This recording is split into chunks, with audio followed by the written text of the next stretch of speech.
है उसको सामने लाने की जरूरत है। जी, यहाँ पे ज़रा एक बात और समझना चाहूँगा कि तमाम मसलों को सोशल मीडिया के ज़रिए और ऐसे भी आप उठा रहे हैं, लेकिन क्या जन जन तक, क्योंकि ये भ्रष्टाचार का मसला है जिसको आप कह भी रहे हैं, सबसे बड़ा घोटाला ये आप ही नहीं तमाम लोग, बुद्धिजीवी वर्ग कह रहा है, लेकिन इसको जन जन तक कैसे पहुँचाएगी कांग्रेस पार्टी? क्योंकि भ्रष्टाचार के नाम पर 2014 में नरेंद्र मोदी की सरकार आई, अब की बार भ्रष्टाचार पर वार। और मुझे याद है कि मनमोहन सिंह के ऊपर जो सरकार आपकी थी 10 साल से चल रही थी, उनके ऊपर भ्रष्टाचार के इतने आरोप थोप दिए गए जिसमें से 2G और बाकी चीज़ें तो बिल्कुल पाक साफ उसमें से आप लोग हो गए। तो अब ये एक बहुत बड़ा मामला है, इसको कैसे जन जन तक पहुंचाएंगे सप्पल साहब? सबसे पहले तो इस बात का जवाब दूंगा, क्योंकि बार बार हमारे 10 साल की बात होती है। जी, अकूत सत्ता थी मोदी जी के पास 10 साल, हम सब जानते हैं। सारे संस्थाएं उनकी लगभग गुलाम बन गई थी, सारी एजेंसियां बेलगाम थी। इसके बावजूद 10 साल में एक भी आरोप साबित नहीं कर पाए। हमारे नेताओं को 2-2 महीना 3-3 महीना जेल में रखा, हमारे टॉप के नेताओं को रखा। इसके बावजूद एक आरोप, एक सबूत कोई देश के सामने नहीं रख पाए, क्योंकि वो सब झूठे थे। आज जो हो रहा है वो सुप्रीम कोर्ट के कहने पे जनता के सामने डॉक्यूमेंट के साथ आ रहा है।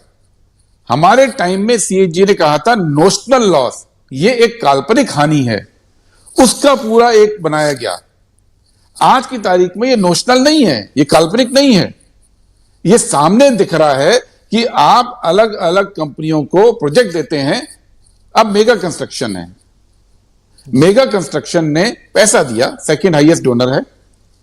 हम मान सकते हैं कि उसने वैध रूप से भी दिया होगा, पर जब गडकरी जी उसकी तारीफ करते हैं संसद के अंदर और कहते हैं कि उसने टनल बनाने में 5,000 करोड़ रुपए बचाए, और आज लोग निकाल कर लाए कि वो जो टनल का जो टोटल बजट ही 4,900 करोड़ था, मेगा कंस्ट्रक्शन ने बनाई तो 5,000 करोड़ कैसे बचा लिया उसमें से? तो आप मिसलीड क्यों कर रहे थे? अगर आपका कोई व्यक्तिगत या आपकी पार्टी का इंटरेस्ट उसके अंदर नहीं है, तो ये सदन के अंदर आपने मिसलीड देश को क्यों किया कि 4,900 करोड़ के प्रोजेक्ट में मेगा कंस्ट्रक्शन ने 5,000 करोड़ रुपए बचा लिए, और आज सामने समझ में आ रहा है क्यों बचा लिए।